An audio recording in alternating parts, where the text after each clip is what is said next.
short story long, I used to be what they call an auditor for those three-letter agencies. An auditor as in the last guy in the organization wants to see at their door. I couldn't arrest anyone, so I used to make sure that there was no one left to it. You gotta keep them separated. Welcome to Now Playing Podcast's Nobody Retrospective Series. Don't call 911. Hosted by Jason. Mansell's who? Justin. There's no way you were just some family man. And Arnie. Who the fuck are you? Nobody. But be warned, this episode will contain detailed plot spoilers and strong language. I'm gonna fuck you up. We hope you enjoy the show. Go fix this shit. Let's do this!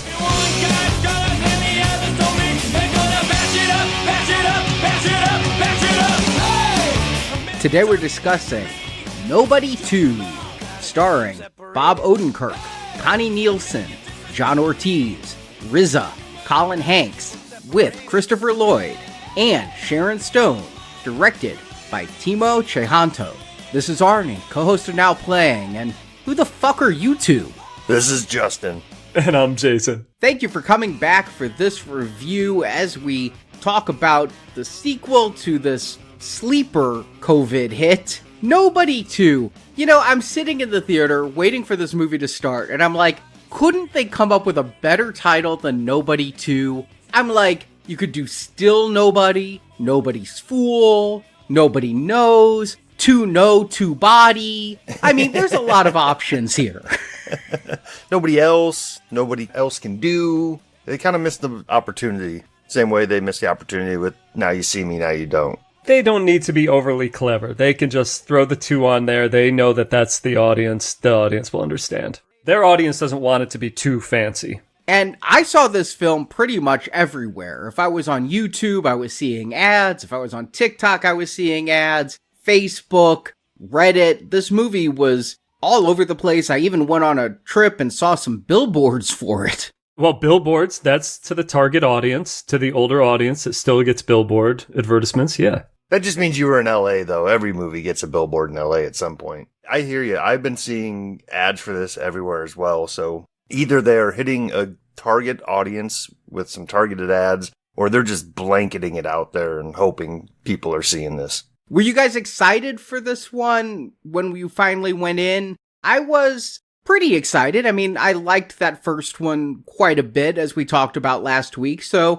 seeing more Bob Odenkirk kicking ass, I was pretty jazzed. I was cautiously optimistic. I want to be excited, but also I've given my thoughts on the diminishing returns in a similar franchise, the John Wick franchise we've been in. I'm really hoping going into this movie that that's not the train we're getting on. I'm hoping we're not getting on a train that's like, hey, let's stretch us out as far as we can. Hopefully, with a part 2 here, they still have more story to tell without having to extend the initial reason for the movie. And we talked about last time how this was kind of a pandemic hit. Toward the end of the pandemic in early 2021, it was a very unique period, I would say, to put out a movie and make a lot of money. And it almost felt like the kind of thing where you wouldn't expect lightning to strike twice. And we've had kind of a rough summer for sequels. Karate Kid Legends, Megan 2, even the I Know What You Did Last Summer Legacy sequel. And we did the review for Ballerina, which I know is a spinoff, but none of those were real big hits. And so there's skepticism when it comes to any sequel, and especially for a movie like this. My first impression from the previews, the whole idea of Hutch and the family going on vacation, it felt very episodic to me. Like Tonight on Nobody. You know, like Ernie Anderson cutting a promo. Trouble finds Hutch. He takes the family to the water park. And Sharon Stone guest stars. It's an all-new Nobody. We're dropping our hero in a new setting with a new problem that's most likely a self-contained kind of conflict. So there's skepticism, but I know that I liked the first film, and I know that I liked the characters, and I would go back for Bob Odenkirk to see him do his thing again. Yeah, I did some reading up on the production of this, and they decided pretty early on they were going to do a sequel, and they had a lot of ideas of putting Hutch in exotic locales, and Odenkirk was reading one script where it was talking about him going to Italy and things, and finally he's like, wait a second, no, Jason Bourne goes to Italy, James Bond goes to Italy, Hutch does not go to Italy, Hutch goes to the Wisconsin Dells. Apparently, Bob Odenkirk, much like Hutch, only had one really memorable family vacation as a kid, and it was to the Wisconsin Dells, and so he's like, we're going to bring that into Hutch's life here. When you say that, and when you say Hutch doesn't go to Italy, Bob Odenkirk doesn't go to Italy, that I kind of felt about my audience. I was in a theater with Hutches, like Hutch cosplay.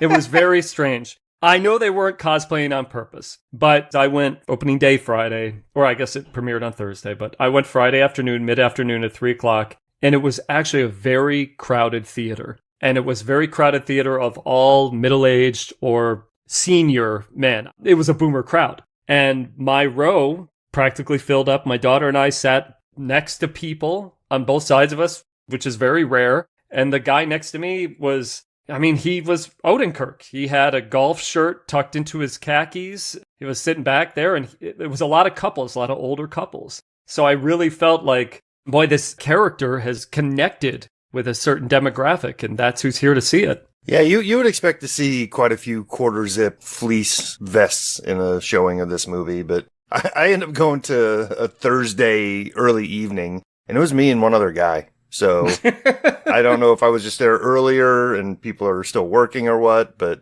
yeah, my theater experience was pretty much just me and some other dude. Yeah, I went to an early Thursday showing as well. I'm having kind of a crazy weekend schedule. There was literally no other time I could go other than cutting out of work early on Thursday to go see the 4:30 showing. I went to Alamo. They had this on the big show screen, which is, like the DLX or something, not quite IMAX, but the best sound, the biggest screen Alamo has. And I looked around and there were 5 of us. The age ranged from like 20 to 50s, and one was a woman. So, we're branching out. 20% of my audience was female, given that there was one. She wasn't there with a boyfriend or anything. And so there were just a whole bunch of us scattered around. It didn't even look like anybody has friends in this audience. Like, we all were a bunch of lonely people who wanted to see a movie on a Thursday afternoon. Nobody to. It really has some meaning behind that name. I got nobody to go with me to the movie. Well, it's not going to do extraordinarily well. This movie cost $25 million. Pretty low for any movie, but a little bit on the high side for something that is a sequel to this. And they were hoping that it would make between 12 and 20 opening. And now it's looking like it's going to open at around 9. So that is not good. It turns out that Weapons has some serious legs. It's going to be number 1. Freakier Friday in its second week is going to do better than Nobody 2. Nobody 2 is running up for 3rd. So my empty audience wasn't just an indication of the time I went. It's an indication of the interest of this movie. Well, they do say that older audiences can give a movie legs because they don't always go opening weekend. But we'll see if this has legs. The only thing I would say that it has going for it at the box office the next few weeks is there's no competition that's not already out there. There's nothing hitting until Conjuring first week of September. Are you saying Toxic Avenger remake is not going to compete? I am saying Toxic Avenger remake will not compete, absolutely. So, coming into this one, Bob Odenkirk, I don't know how much you guys follow his private life. I don't follow it a ton. But it was pretty big news that he had a serious heart attack while filming Better Call Saul. They thought he might die. He had to go to the ER. And he really credits his training for the first Nobody for giving him the strength and the cardiovascular health he needed to pull through that heart attack and not have long-lasting effects. So he never stopped his training after Nobody. He just kept working with the trainer, kept doing more fight choreography and stunts and strength training and just getting into better and better shape. And he's still training after Nobody too also. He's become a gym bro. Hey, you know what? Whatever keeps the man alive longer, because I don't want to lose Bob Odenkirk. But they brought in a new director for this one, not quite as unknown as we had last time, but have either of you seen any of Timo Tchano's films? This is his first English language film. He's a big Indonesian filmmaker. I was going to say not that I'm aware of, but now that you say that, I'm guessing probably not. Sounds like you'd have to seek it out purposely. Yeah, and I have not either. I mean, I looked at what the name of the film, Headshot, Killers, Macabre. I haven't seen these. Those were some he did with another director that used the name the Mo Brothers, kind of like the Wachowskis. Then he went off on his own. If you saw the VHS anthologies, he did do some shorts in the VHS films. I hadn't seen any of his work, and I just went and asked our listeners if I see one of his films to kind of prep me and give me his style for Nobody 2, what should I watch? And unanimously, it seemed to be a 2018 Indonesian film called The Night Comes For Us. And so I gave that one a watch, and it was good. I can't say the story was tremendously original. It's about a triad elite gang member who decides he's killed enough and wants to save the life of a little girl he was ordered to kill, and so he turns against the triad. And of course, madness ensues. There's a lot of action, a lot of really inventive choreography, like he's attacking people with pool balls. He's ripping like the net off a pool table and using that as a bludgeoning device. And you've got knives, machetes, garrotes, all kinds of weaponry going on, as well as some pretty well done character moments. Like I said, it's not the most original setup in the world, but I really found myself into this main character's arc, and the drama of it worked almost as well as the action. So seeing that, I'm like, okay, this guy can definitely do the action. We knew that with the last guy, but this guy can also do some character beats, work with actors. And I'd say that all of that stuff is present here in Nobody 2. You use the word inventive. I actually have that word in my notes, and we'll talk about that when we talk about the action. This movie is going to have its little character beats, but you know what? It's also going to be super short. They're going to get it in 89 minutes, just like the last one was super short. You're not going to hear complaints from me about a movie not stretching it out unnecessarily. And I don't think you'd hear complaints from the geriatric audience in my theater either. Yeah, you got to use the bathroom, right? You know, there's always people that are walking in front of you. There was a lot of that. Well, before any of us need to get up and use the bathroom, Arnie, why don't you give him the plot to Nobody 2? Since we last saw him, Bob Odenkirk's Hutch has become a mercenary. Needing to pay back the Russian mafia for all the cash he burned up in the first film, Hutch is working day and night for the barber, again played by Colin Salmon, to extinguish the debt. This has left Hutch's family feeling abandoned as Hutch repeatedly stays out late and misses dinner. He's unaware of his son Brady getting into fights at school, and his wife Becca, played by Connie Nielsen, is struggling to stay in the relationship. Knowing something must be done, Hutch plans a family vacation to Plummerville. No, that's not a Mario land filled with pipes and turtles. It's instead a tourist town with the country's first water park. Going with the family is Hutch's dad David, again played by Christopher Lloyd. But in this little town, Hutch goes medieval when an arcade employee smacks the back of his daughter Sammy's head. This puts Hutch and Brady in jail, where they meet corrupt Sheriff Abel, played by Colin Hanks, and the man who really runs the town, Wyatt Martin, played by John Ortiz. Wyatt tells Hutch to get out of town and leaves it at that, but Abel doesn't think that's enough, so he sends a deputy and some local thugs to kill Hutch. This leads to a fight on a duck boat that leaves Hutch without the tip of his pinky finger, and leaves the attackers without many teeth left. Meanwhile, we learn that Wyatt and Abel are involved in illegal smuggling. Plummerville is a port for illegally imported drugs, weapons, and more from Canada. Wyatt is working for elite criminal Lendina, played by Sharon Stone. He's been working to pay off his father's debt, but Lendina says Wyatt will continue to work for her forever. When Wyatt rebels, Lendina has Abel kidnap Wyatt's son Max. Hutch goes to make peace with Abel, but when he sees the teenage Max taped up in a van, Hutch again cuts loose, rescuing Max and blowing up all of Lendina's smuggled goods in the process. Lendina personally comes to Plummerville to murder Abel and to also make sure Wyatt and Hutch are eliminated,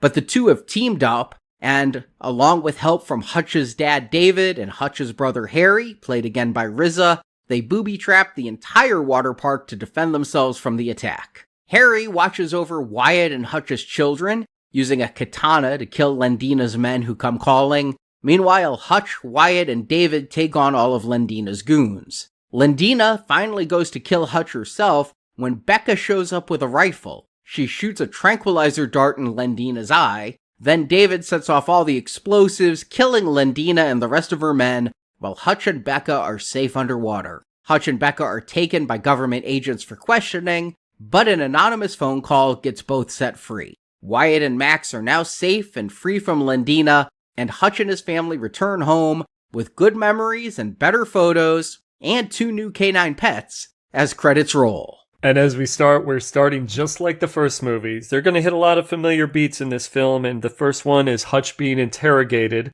after he's obviously been through some sort of fight. And this time he's got a wolf dog with him. That's kind of fun, because you do get the agent saying, "Who the fuck are you two?" And we're going to find out at the end Hutch's wife is with him, but at the moment you think he means Hutch and the dog.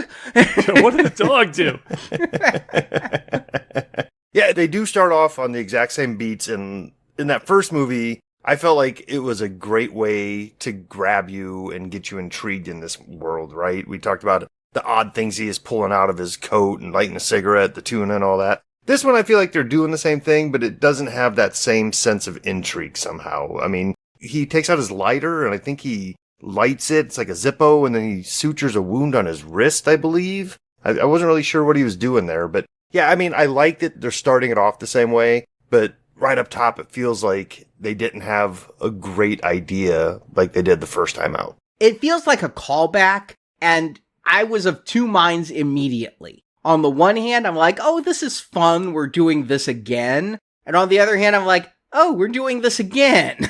You know what I'm saying? And when he burns himself with the lighter, I wasn't sure what he was doing either. Is this like a, you guys don't fuck with me, I'm so tough, I'm gonna burn myself with a lighter? Or does he have some wound on his hand that he was cauterizing? I couldn't tell. I thought it was the latter, what he was doing. Am I thinking that this was episodic going in?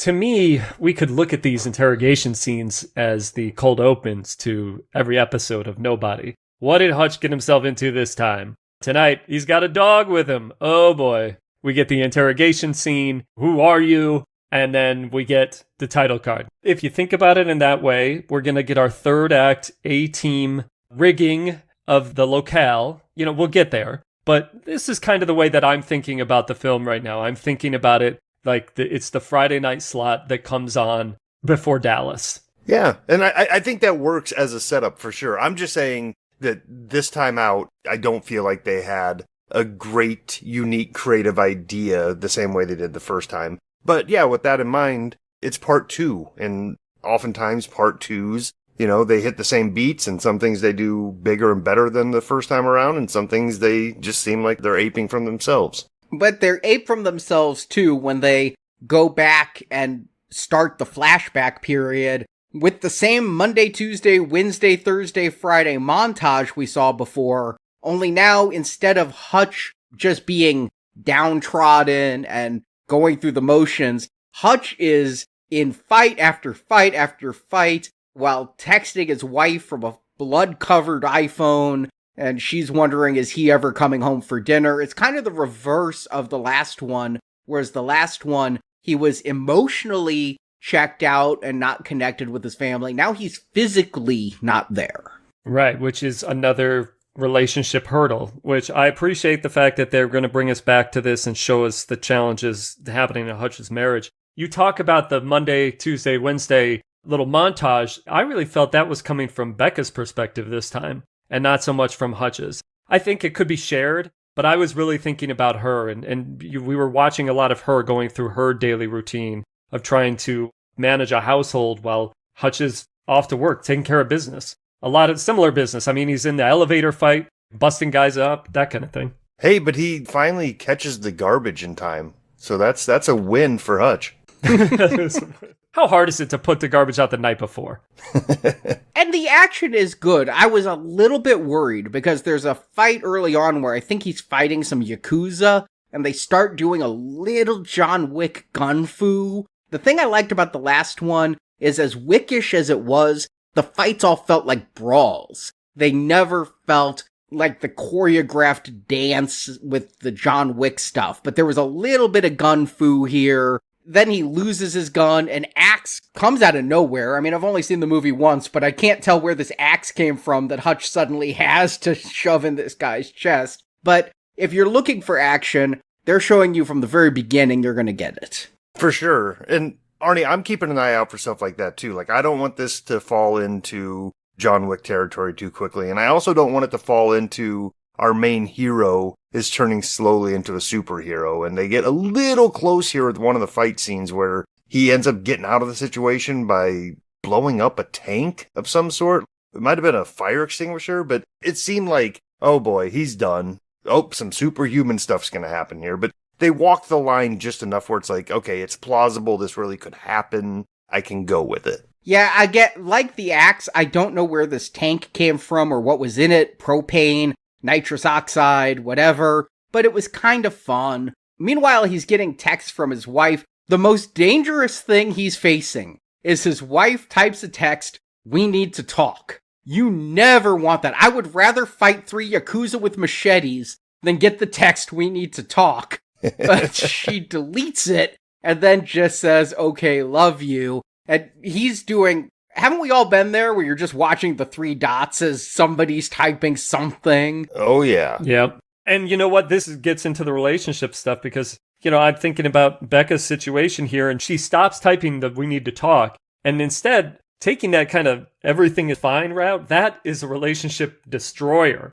in the long term. So I'm wondering what's going to happen to this couple in this movie. And I do appreciate that it's giving us these small kind of grounded moments where the two of them aren't communicating and there's avoidance on both of their parts to kind of get to the root of their relationship troubles. It's a tough balance to do this with all the action scenes. I think they're able to pull it off. Yeah, their relationship here is strained. We're seeing that they're not necessarily talking about it, but Hutch's wife is getting ready to blow, it seems like. She's trying to start the conversation. She gets ready to leave in the morning. She drives off, comes reversing back, and does it again, basically. Like, yes, okay, have a good day. And to Hutch's credit, he knows that she wants to talk, but he's happy to avoid the conversation for the time being. Thank goodness that they make him aware. You know what I mean? A movie could play dumb, and Hutch could be like, "Oh, I don't know what's going on. I didn't realize anything was wrong." I feel like the screenwriters, they're a little bit smarter than that. And also, they know that they're working in a very tight film. Like, you want to keep this film short.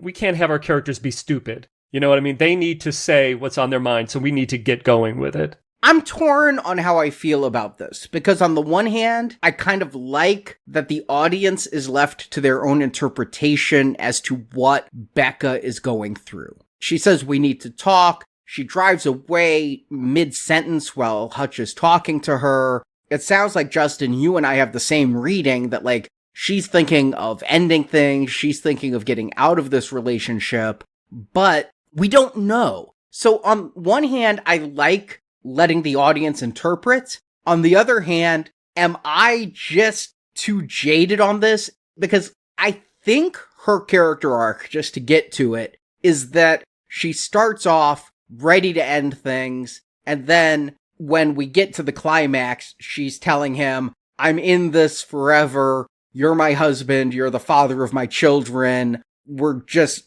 going to make this work, whatever it takes." I think that's the only character arc in this movie, but if that's going to be our point of view character, this Becca needs a lot more to do. We need more focus on Becca. We need to understand Becca more, and I need to understand what changes beyond finding that Hutch brought a special bottle of wine on a vacation to really take her from driving away mid-sentence to standing by him and picking up a gun at the end.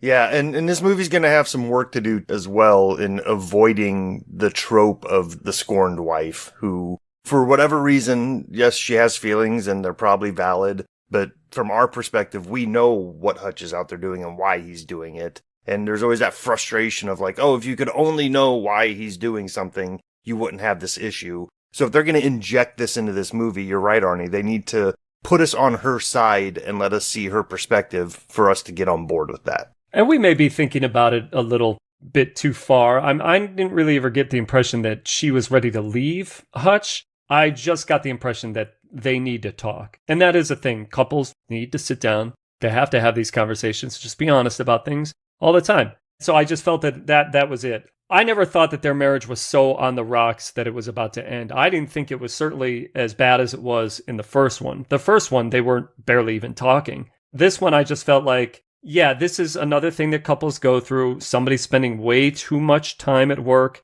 not enough time with the family, and they need to fix that. Yeah, the last one had that really good scene when Hutch came home from the bus fight and was like, it's been a long time since we've had sex, longer since we've made love. It really was a emotional moment that made me care about this married couple, and this movie's gonna lack that. We're getting a lot of inference, we're getting a lot of shorthand, and I get it. I mean, I like that they've picked up a little bit on the last film. You don't get to just burn Russian mafia money and get away with it. He's working not because he likes the work, although we know he does. You know, if you do what you love, you never work a day in your life. And that's Hutch. But it's that he has to pay back all this money. And I guess we're going to get in a sentence, and that's all we need, is that the barber paid the Russians all the money back. And so now he owes the barber. And Hutch is working so much. It is the start of summer vacation, and he'll be out of debt by spring. So just one more year.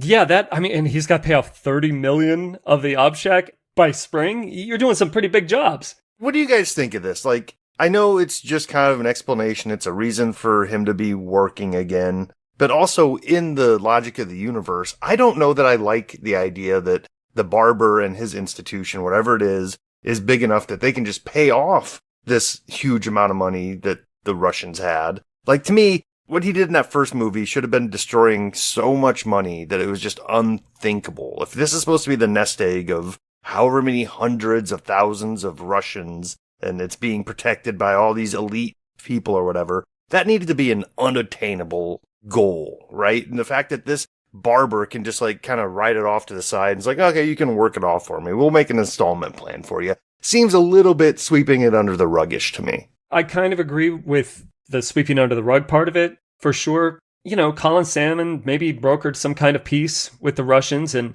they'll allow Hutch to pay it back. And I was kind of writing the movie in my head while I was watching this because Lord knows at 89 minutes, you may want to fill in some spots in your own brain. I think in the process, Hutch is probably taking care of some of those Russians' enemies for them too. So he's doing jobs that are going to help them out because he's probably the only one who can do it. And I'm okay. I just kind of go with it. To me, it's better than a sequel. I wouldn't like it, guys, if we got a sequel where he's just got to fight off the whole Russian mob who are after him. I would have just been like, that doesn't appeal to me as much as this premise, as simple as this premise is on tonight's episode. It sounds exactly like John Wick, though, right? I mean, in John Wick 1, he killed some Russian mobsters. In John Wick 2, the bosses of those mobsters and people he owed debts to come back and he has to fight those people. I'm glad that we're saying there are repercussions from the first film without making it the plot of the second film. That's what I'm saying is like, I don't want to dwell too deeply on it, but it kind of hit me a little weird because this is kind of the first bit of world building we're getting in this new universe now, right? So you kind of want to follow those strings up a little bit. But what I will say is, to their credit, the filmmakers seem to be coming up to decision points in this script and saying, what would John Wick do? Let's not do that, right? So it's, if in John Wick, he would make the second movie about going after that same Russian crew and dealing with that. They're saying, nah, let's do something different. Instead of him going off to some foreign country like we spoke about up top, no, let's keep him in the States and let's put him in a podunk town. And thank goodness for that. Seriously, just for all those obvious ways that this screenplay could go, leave that to the geezer teaser movies. Leave that to, the ones that Stallone's doing right now. He can do those obvious ones. These have to be a little bit more clever, especially if you're going to put this out in theaters. But I am really liking the action we get here. When he says to Becca he's going to plan a vacation, he only has one assignment that day, and it seems like it's going to be easy. He's in this hotel, and I like just the moment that he shoves the out of service sign in front of the elevator as he gets on it. We get one of the best elevator fight scenes I've seen since The Winter Soldier, as he's going up against these 3 bodyguards, taking one of their guns apart and shooting them, and the guy who has whatever card he wants to take is trying to call for help and just cowering in the corner. The way it's filmed, I think bringing in this director was great. When he's fighting the Brazilians and the Brazilians have the machete, the way he throws the machete and it goes from screen left to screen right, the camera isn't moving at all, and the Brazilian gets like impaled against a van. I'm just like, that is a really static shot that allows the action to speak for itself instead of trying to make things even more exciting with fast cutting and camera movements. This is another callback. When he mentions the Corsicans and he says, was it Uzis or was it MP7s? It was MP7s. And they have to switch it. It's very much like the first movie. They do that over again. Yeah. And I know the point you're making is that you're enjoying especially the fight scene in the elevator, but how many elevator fight scenes have you seen since Winter Soldier? Is it a top 10 type of situation or? Here's the thing, is it stood out to me. I'm sure I've seen elevator fight scenes since, and none of them are memorable enough for me to think of it. Here, I'm like, all right, this isn't as good as Captain America against Crossbones, but it's good. I like the close quarters battle. Fair enough. But yeah, I also like the storytelling thing that we're doing here is we're kind of seeing this in flashback. This is Hutch recalling his day to the barber, right? Like, so we're getting this in pieces. We already know the mission is complete. He has the data card that he was out for, but boy, oh boy, was it more work than he was on board for initially. We're in a flashback within a flashback where we get another flashback after that, and he sees on this bloody bumper sticker, Plummerville. He knew he had to come up with a plan. I thought he was literally just picking the first thing he saw. Like, okay, now I have a plan. I might be guilty of this myself sometimes. Is just grabbing the very first thing that comes to mind and saying it's a well-researched plan with my wife because I ran out of time. So I thought he was going to someplace he didn't know and it was going to turn out to be shit. But no, it's a reminder to him of the one time his father took him and his brother on a vacation as a kid. He has happy memories there. And so he wants to take his whole family there. And I love that, like, they pull up on YouTube an old ad from the 80s that looks like it's on VHS. It has the rolling and the static of old VHS tapes. And I'm with Brady. I'm like, I volunteer to stay home. This looks awful. I went to the Wisconsin Dells once. I drove through and went, this looks shitty as hell if you don't have kids who like water slides. And I left. Okay, can somebody tell me about the Wisconsin Dells? I was trying to, in my head, I was like, where is this taking place? Where's this water park? Because I thought Florida. I thought, that's where people go for a lot of theme parks and things like that. Tell me about this Wisconsin Dells. Have you been, Justin? I have not been. I've had family that have been there, and I've seen pictures, and this seems to be pretty well representative, right? Like just smaller towns with smaller size attractions. And if I was planning a trip to an amusement park, I don't think the Wisconsin Dells or that region would even be in my top 20 of suspects. Yeah, it's just this area in kind of southern Wisconsin, a couple hours north of Chicago. And the thing that comes to mind also as an equally shitty place, and I am probably offending a ton of listeners with this, is Branson, Missouri. When you're just stuck in the Midwest and you need someplace to take the family and you can't go to Disneyland, you go to one of these shitty second-rate places like Branson, Missouri, where Yakov Smirnoff is still doing stand-up, or you go to the Wisconsin Dells, where there's just a ton of water parks and a zoo and dinosaur statues. I remember parking on the side of the road and taking some quick photos of dinosaur statues as we went through the Dells. And it's like, there's a theater for crappy shows and a Ripley's Believe It or Not museum and mini golf. I mean, it's just a place to go. Yeah. Years ago, we ended up in Gatlinburg, which is where Dollywood is. And we didn't get a chance to go to Dollywood, but seeing it, Dollywood is like a legit amusement park. I mean, it's kind of quietly a big Six Flags type amusement park. But since we didn't have time to do that, we kind of went into their touristy area. And I swear to you, every other business, and I'm talking for like 2-mile stretch on this main road, was a combo mini golf and kart place. And you had your pick of probably 15 to 20 of them to go to. And that kind of gives me the vibe of what the Wisconsin Dells is, right? Like, you want to play putt-putt? We've got that. You want to see a display of cheeses? We've got that. It's not something I feel like is a destination. It's something to do if you're in that area. Yeah, but people I know would make annual trips to the Wisconsin Dells, but it's because their kids loved water slides, and there are a lot of water slides in the Wisconsin Dells. And, you know, it's just cheaper than getting on an airplane with 5 people and flying to Orlando. I lived in Illinois. You can hop in a car, drive 5 torturous hours with 3 screaming kids, and then you're at the water park. So it's just, a regional touristy resort town kind of place. I grew up on the East Coast. I understand this. Got Hershey, Pennsylvania, Darien Lake in New York where I grew up. I get it. Yeah, so they're looking at this ad where there's a summer vibe tiki bash. Plummerville is Somerville.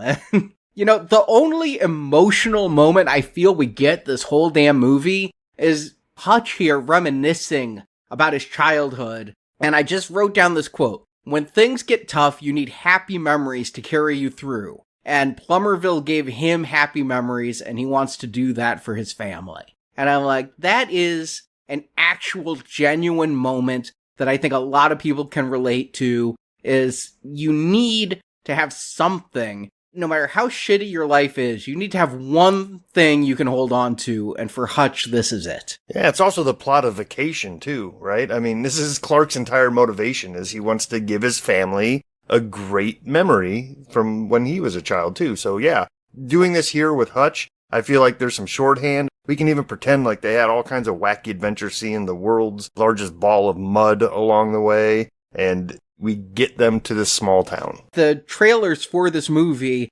were to Lindsey Buckingham's Holiday Road. Oh, yes. And that got me excited, but you got me more excited when Hutch hops in the minivan there with the fam, and they crank up the spiral staircase and play I Love You More Today Than Yesterday. And they get there and are at a shitty hotel. The kids don't want to share a room. Becca thinks they're too old. I don't know what Becca's talking about.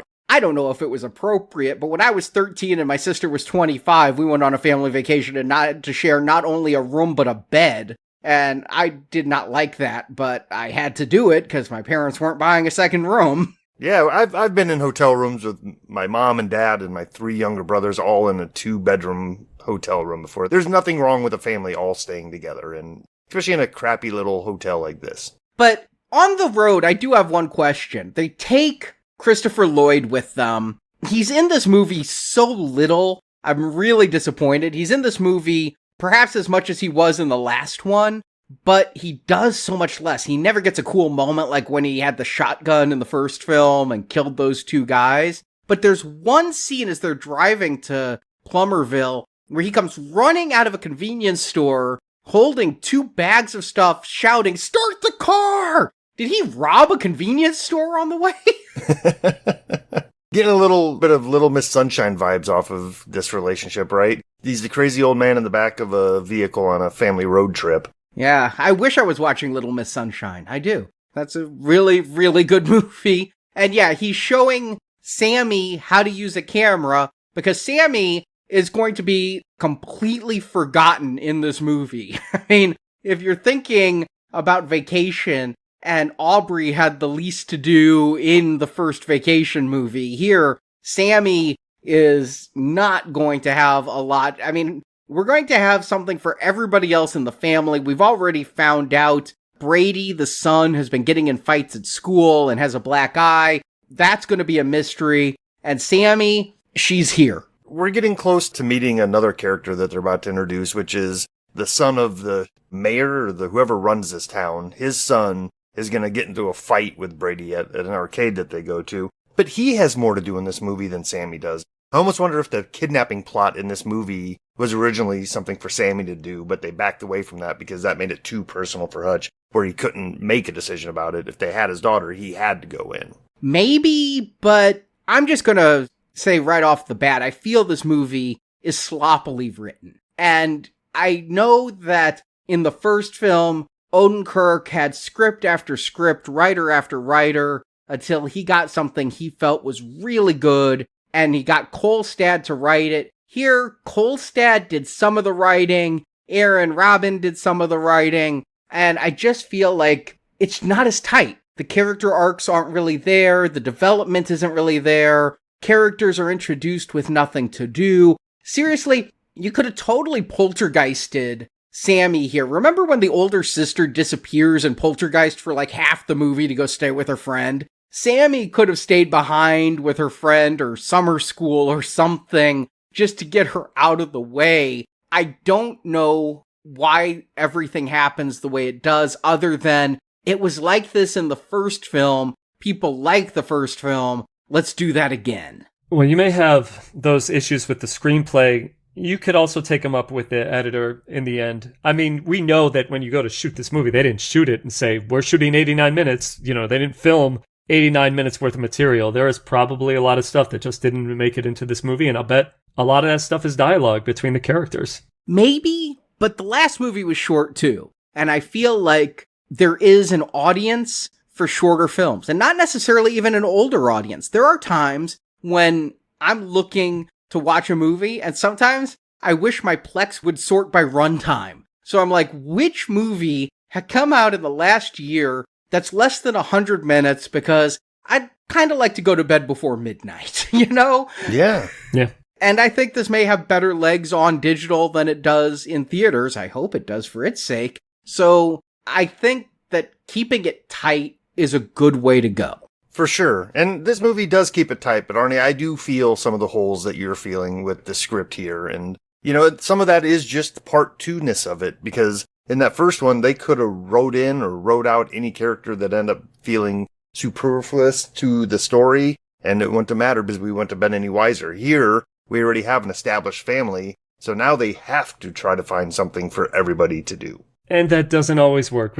Every episode, we're not always going to get a deep arc for somebody. We've got our first act, then we've got our first break commercial. Hutch is on the road now. Before the half-hour mark of this episode, we got to get him and the family to the park. We got to see that the park is not exactly the way that Hutch remembers it. But when he goes into that little restaurant, he remembers what it was like with him and Rizzo when they were kids, eating hot dogs and, you know, other carnival kind of foods. It is kind of funny to me that they get to the water park, it's closed. This is also another opportunity, because we know the water park is owned by a guy who's smuggling stuff. You could have a reason why the water park is closed. Somebody's dead there. It's closed because they're moving guns through it. Something could be explained, but maybe it is just a vacation callback. Maybe this is like Wally World being closed, but here you get a coupon for some hot dogs, and they go to the hot dogs. We're briefly introduced to this asshole Sheriff Abel,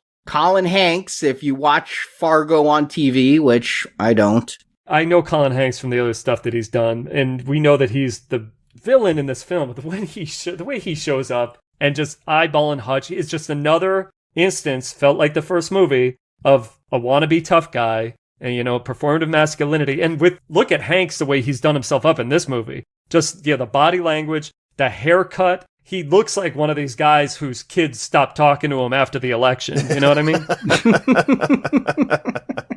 Yep, he's got a couple red hats in his pickup truck at home for sure. But the introduction here was pretty good because Hutch is just kind of staring off into space, having a flashback memory of him and his brother as kids. But what he's really doing is staring directly at the sheriff. So from his perspective, I can kind of see like, hey, pal, what's your problem? Why are you just staring at me? I get that. I thought it was going to escalate a lot more than it does right there, but it's just introducing us to this character being a jerk because Hutch's hot dogs are ready, and if the water park gave him coupons for the hot dogs gave him coupons for the arcade. And at the arcade, we're going to see Brady is really, really good at the basketball game. He's got tons of tickets, and I think some girls are kind of flirting with them. They're like staring and giggling, and he gives them some tickets. They seem happy with that. Yeah, but we're going to find out that Colin Hanks isn't the only one in this town who's all pent up and wants to be an asshole.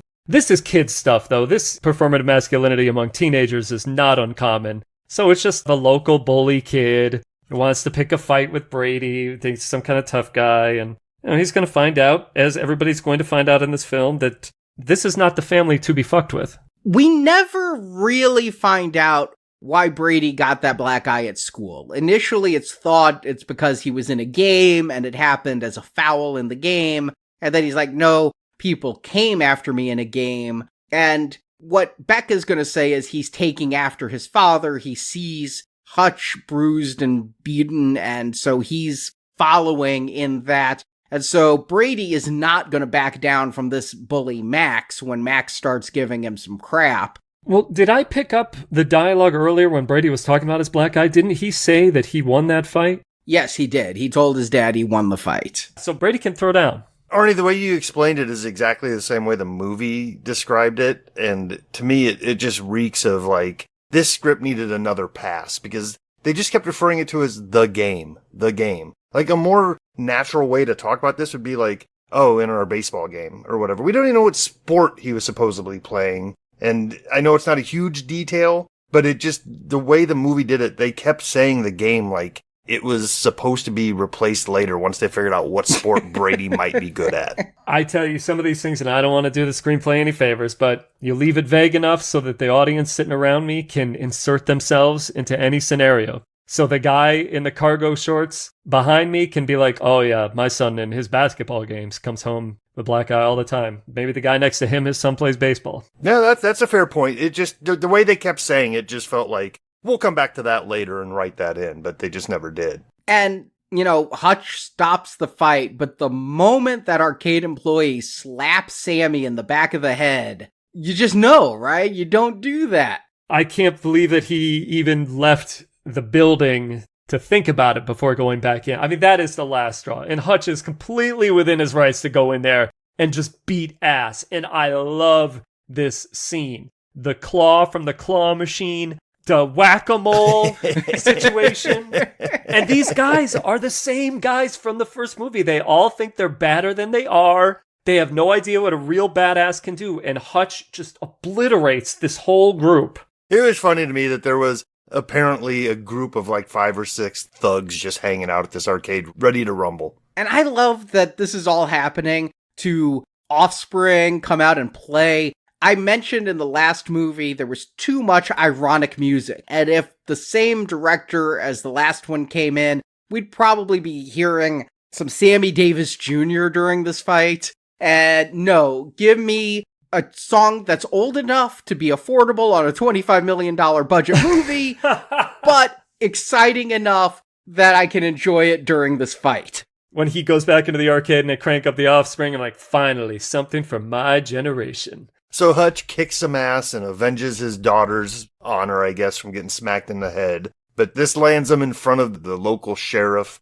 who we think is the big bad guy, but as we often learn in part 2s, there's always somebody bigger. So now he's sitting in front of John Ortiz's character, Wyatt. I was so happy to see John Ortiz in the credits before the two. This guy is like one of my favorite character actors of the last 20 years. Big Sergeant Bilko fan, are you?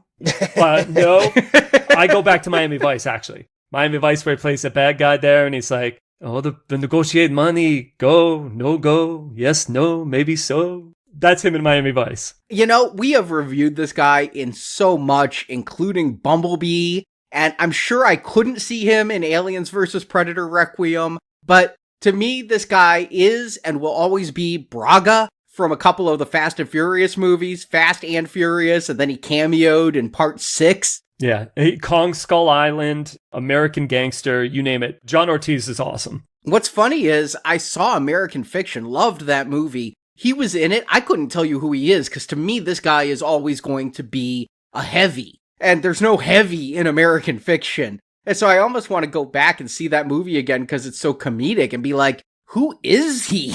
who he is a recognizable face that we as an audience can sit there and be like, okay, so this is going to be the guy that we have to deal with in this movie. They even comment on it in the movie. He's like, you know who I am? And Hutch is like, well, by the way, you're sitting there with your feet up on the desk. I assume that you're somebody. So I like the introduction. Colin Hanks can't be our main bad guy. I mean, we've had these sheriffs in these kind of movies, and anytime you think about the tough sheriff, I mean, I think about Brian Dennehy from First Blood, but the sheriff is usually underestimating our hero and will pay for it. And we know that's going to happen to Colin Hanks, but Colin Hanks does not fall into, I mean, he's not even Tom Noonan and Knockaround, guys. Yeah, I like this. I said this movie is lazily written, but one thing it does do is with the introduction here, I forget something I knew coming into this movie. I forget Sharon Stone's in this movie as the bad guy. I knew this from the trailers, I knew this from the clips, I knew this from the interviews, but I forgot while I'm watching this. And so I think Abel the sheriff is going to be our odd job, our main muscle, and that Wyatt behind the desk is going to be our big bad, like we had last time with the Russian mobster who was the, older brother of the guy who got beat up. And so I really think this is where it's going to go, and that Wyatt ends up being just like Hutch. He's paying off a debt, and a debt that he didn't necessarily owe, but he's working illegal things to get out of this debt, and kind of once out of that life is going to make him really relatable. And we start off seeing he's not such a bad guy. He is the father of the boy Brady was fighting. And he says Brady hurt his pitching arm. So we find out Max, we're going to see a scene later of Max and Wyatt throwing a baseball to see if Max's arm is permanently damaged. But even with that, Wyatt's like, get out of my town. He's not, I'm going to kill you and your family. Right, yeah, he's not arch villain. And when Hutch says, along the lines of what would you do in this situation if your daughter got smacked upside the head, that's when we see that Wyatt can identify with Hutch as a parent. And he's the one who just says, just go. Colin Hanks is the one that's going to push it. And when you push it, Brian Dennehy, you're going to end up dead. That's how it goes in every episode. When Dennis Franz pushes the A-team, they're going to fire back. Yeah, but if this was an episode, I'm with Arnie. I'm forgetting that we're getting a special appearance by Sharon Stone in this episode. So I'm thinking Wyatt is our big main bad guy, and Hutch is going to hook up and take the bad guy down with the original bad guy, which is Colin Hanks. And that's just not where this movie's going. We get some of a twist here coming up. And this was a big part of the advertisement, was what we're going to get next as our fight scene on the duck boat. And the whole time they're talking about duck boats and what is a duck boat, and Hutch is saying, oh, it's a military boat. I'm like, no, it isn't. I've been on duck boat tours. They are ridiculous yellow tourist boats that are not safe, and people sometimes drown on them, as we found out after taking a few. I've been on the duck boat rides in Seattle, and I thought these were all like ex-military vehicles, the kinds that could go, on land and water. Yeah, I mean, that is what I've been on too with these duck boat tours, is they take you down a body of water, and then you get to a port, and they start driving you around the streets like a bus. That's, apparently, I had to look it up, they were used by the military in World War II, but now they're used when I went to, I think it was Philadelphia. That's the joke here, right? Is that Hutch has gotten Brady all excited about maybe getting on this old decommissioned military boat, and it's going to be something cool, but instead it's this cheesy thing with a big yellow canopy and a big yellow duck head on it. So yeah, that's the joke they're telling, but the point is they already set it up as it's kind of a boat for the water, which means we're about to get another bus fight scene, but this time on the water. I didn't put that together, Justin. Bus fight scene again. It's kind of long. It actually goes almost in 2 parts, because that first part, Hutch is going to lose part of that pinky, and then he's going to get thrown over, but then he's going to come back. That's why I say it's a fight in 2 parts. When we see him at the very beginning during that interrogation, he's got a bandage, and I was like, did he lose part of his pinky in this movie? And here we're going to see he does, when this deputy and 3 other stuntmen get on the boat. Yeah, they're obviously no match for Hutch. They didn't know what they were getting into. We're going to get the comment after the fight for the guys, like, you did not pay us enough to throw down with a dude who actually knows how to fight. The pinky thing, by the way, were you thinking Wick cutting off his finger? I indeed was. Yeah. Well, this is funny because when that happened and he's taking this beating, I thought to myself, well, this is weird because it's the first time I felt Hutch might lose a fight. Maybe he'll get thrown off that boat and wash up on shore or something like that. And this is a fish out of water movie. We've seen that before, but I think they don't do that. They don't make anything a serious threat to. There's nothing he can't handle. Even though he's going to take the beating of the week, he can still come back and he knocks these guys' teeth out. He throws the boat anchor into the one guy and it sticks in him. And then he gets thrown off the back of the boat. I love that. I think he was taking it easy on them at the beginning. You know, they were coming at him unarmed and he didn't want to escalate. You know, one of the big things he's going to be later on is like de-escalate. And so I think he didn't bring his A game to this fight. And then when the cop pulls out the knife and cuts off his pinky finger, and then it's kind of funny because he's like trying to get the tip back so it can get sewed back on. This fish comes up and eats the pinky finger. Then he's like, okay, now I have to actually put my heart into this fight and fuck this guy up some. One thing Odenkirk said that I read is, in the first film, he was clear to not put humor into it. He wanted it to be straight. He didn't want people to be thinking it's funny Bob Odenkirk winking at the camera, and thus they don't have to take the film seriously. He wanted to be sure he could deliver as an action star. Because he did, he was wanting to put more humor into this one, a little bit lighter, and I think we see that with the fish eating the pinky. I think we see that when he grabs the pipe out of the guy's hand and then throws it off the boat and is like, now nobody can have the pipe. I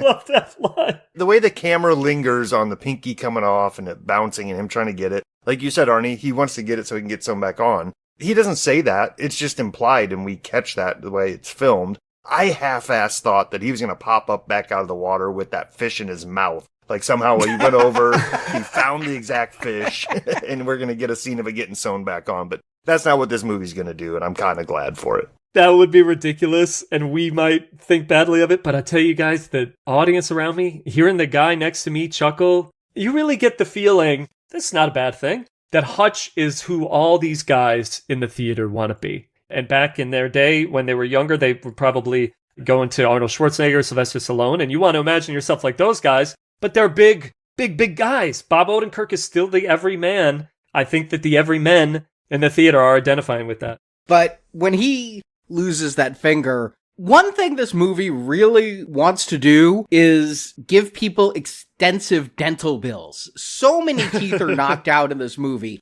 When he has the pipe, we see slow-mo, he hits the cop in the face and the tooth goes flying out, and later they can barely talk on the phone because so many of their teeth are missing. If I had the phobia about teeth that I have about eyes, this movie would be nightmarish. Yeah, there's a lot of broken teeth and a lot of hits to the face that they're not afraid to show either. And I said it last time watching these movies. I half-ass wonder if some of these stuntmen are missing teeth and they have dental work that they can take out and reveal their real messed up faces. Oh yeah, that wouldn't surprise me at all. And I love the one officer, the deputy or whatever, trying to talk to Colin Hanks, missing his teeth, trying to hold the phone up to his ear. He's unbelievably battered. And Hanks realizing that he's fucked up again, and now he's going to have to go up to the big bad. And that's when we get what I think is a really good introductory scene to Lendina, to Sharon Stone,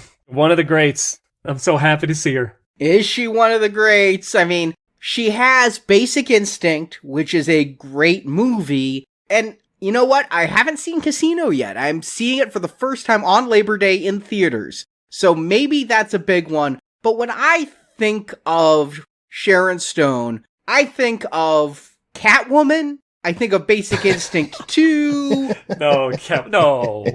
Look, when I saw Sharon Stone was going to be in this movie, I was excited. So when she shows up and we get her introduction, the way I think about it is her roots in the 80s are in a lot of action B movies. And she'll pop up in stuff you might not remember. Above the Law with Steven Seagal, Action Jackson, it's like back then she was usually playing like the helpless woman, the worried spouse role. So a lot of times she was playing the Becca role. But now she is just chewing scenery like it eating contest. And it's a nice reversal of her old typecasting, I thought. I'm going to say she's great in this. I love her in this. I was worried because she was the bad guy in Catwoman. And so we've seen her play evil before, and it was so awful. I was nervous about her being in here, but she is crazy in all the best ways in this, chewing up the screen, dancing for no reason,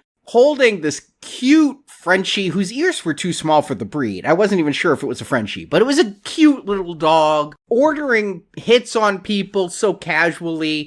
I really did like her so much more than I thought I was going to in this. Oh, I'm glad to hear both of you guys are enjoying her because I'm sitting over here and I think she went too over the top. To me, she's almost pulling me out of this world. Like, she feels like she's in a different movie universe. Even though in the first movie we had Julian, who was an over-the-top character, like, I feel like his introduction sold us on him. Her introduction here is more, we see her, she takes off her glasses, and instead of us in the movie's world and logic being like, oh, wow, this is a badass person, we're supposed to be like, oh, hey, look, it's Sharon Stone. This can either sink or float this movie for a person. And to me, the more I see her on screen, it's starting to be a little bit worrisome for me. It wasn't doing it for you? I felt like she was kind of emulating what those main villains in the 80s action movies that she was in were like. Those movies, they would have a grand villain, an arch villain, and I felt she was doing that, just dialing it up even more. I guess maybe I'm unfairly comparing her and what she's doing here to Julia Louis-Dreyfus in Thunderbolts and those performances where she's playing Valentina, a little bit more subdued bad person, but you know that she's got bad intentions. There's so many more layers to that Valentina character. I mean, here Sharon Stone just gets to show up. She said, look at my look, check out my hair, my glasses, I got teeny tiny little knives. You came into my casino. My casino, this just looked like, the wing of somebody's house. Yeah. And, she starts carving up people and, bodies start dropping. She's got 2 henchwomen and she's got Daniel Bernhardt. He's back. I wish there was more of her in this movie. My problem is that it felt like Sharon Stone was like, oh yeah, I'll do this movie, but I have a week. All right, 2 weeks, because the action scene alone is going to take a week to film. And then these other introductory scenes. But by having Abel as the middleman, and by having Wyatt as the indentured servant who is working for her, and then having this weird scene where, yeah, she's at the casino and beating people up and causing them to be killed, it just feels like she isn't present enough to be a good big bad for Hutch at the end. Last time we had several face-offs between Hutch and the Russian mob guy. We had that wonderful scene where he goes to the club and gives the Russian guy a chance to walk away. I feel like in a nobody film, you have to have the diner scene from Heat. You have to have Hutch talking to the big bad. And here, Hutch never has a chance to talk to the big bad. And when she shows up, it's just time to start shooting. I understand what you're saying, Arnie, because in every episode of the A-Team, you're going to get that early scene where, the team confronts Richard Lynch or whoever the bad guy is of the week. And then you don't see Richard again until the third act when the A-Team, puts the screws to him. So, yeah, we are missing that early run-in between Sharon Stone and Hutch. And I think the filmmakers realizes that, too, a little bit too late, and they probably couldn't shoot anymore with Sharon Stone because in our audience view, the most information we get about her is Harry happens to know everything about her and tells Hutch over the phone what's going on in this town. And that almost seemed too convenient of a info dump, I would say. Like, show me, don't tell me. And Hutch being on the phone with Harry, getting all this information about her, just is not reading to me. Harry gives half the information and the barber gives the other half. I don't even know why we needed that, except we want to remind people RZA is the brother, and just like the last movie, RZA is going to inexplicably show up at the end. I wanted RZA and Christopher Lloyd to come on this vacation and be part of the family and beef up their roles, especially if you're filming this and you know in advance you want these people back. You can work around schedules a little better. I get that Rizzo only had a couple of days for the first film. For the second one, I feel like they could have done a lot more character building and show us other relationships in Hutch's life instead of the same relationships he already repaired in the first movie. Show us his relationship with his father, show us his relationship with his brother. Instead, we just have another scene where the barber is like, you need to de-escalate things because this is going to go very bad for you. It makes it move fast to just have a quick 1-minute call with Colin Salmon or Rizzo. This is your bad person. This is whose line you've crossed. Which, look, the movie's, it's moving good. It's moving fast. It's fleet. We're going to go right to the next confrontation. Is it weird that Hutch's only move with bad guys seems to be blowing up their shit? That seems to be his go-to move. Like, he shows up at this warehouse and he's basically going there to de-escalate. That's what he keeps telling himself. And he gets in there and he realizes there's a bunch of goons in there. He sees Colin Hanks in there and he's like, okay. And he sees piles of cash. They're doing something. I'm not even sure what this building is, but they have a big old log cutting saw off to the side that's going to come into play here. But he initially goes in and says, look, leave my family alone, leave us alone, and it's all over. But right before he gets out of there, he sees they've kidnapped a kid. And at this point, I'm not even sure if he knows that it's Wyatt's son. He just knows that it looks wrong. I think he knows. Yeah, I believe that he may have recognized him from the arcade. But I think, Hutch, the de-escalate to Hutch, it doesn't mean we're going to have a long talk. He still has to go in there and kind of represent the threat that he is and say, this is why you do not want to fuck with me. I don't want to fuck with you anymore. I'm just ready to let this go. And Colin Hanks, he's not at the level of villainy that a Sharon Stone or a Julian or any of these other guys are. Maybe one of those other guys might have said, okay, we don't have to take it any further. But we know that Julian was stupid and should have taken that deal in the last movie. I think the key is, a great phrase for Hutch is peace through superior firepower. He's going to de-escalate by saying, I could do worse, and I'm not going to, and I can burn your shit down, but I'm not going to. You have a choice here to walk away. It's exactly what he did to Julian in the club.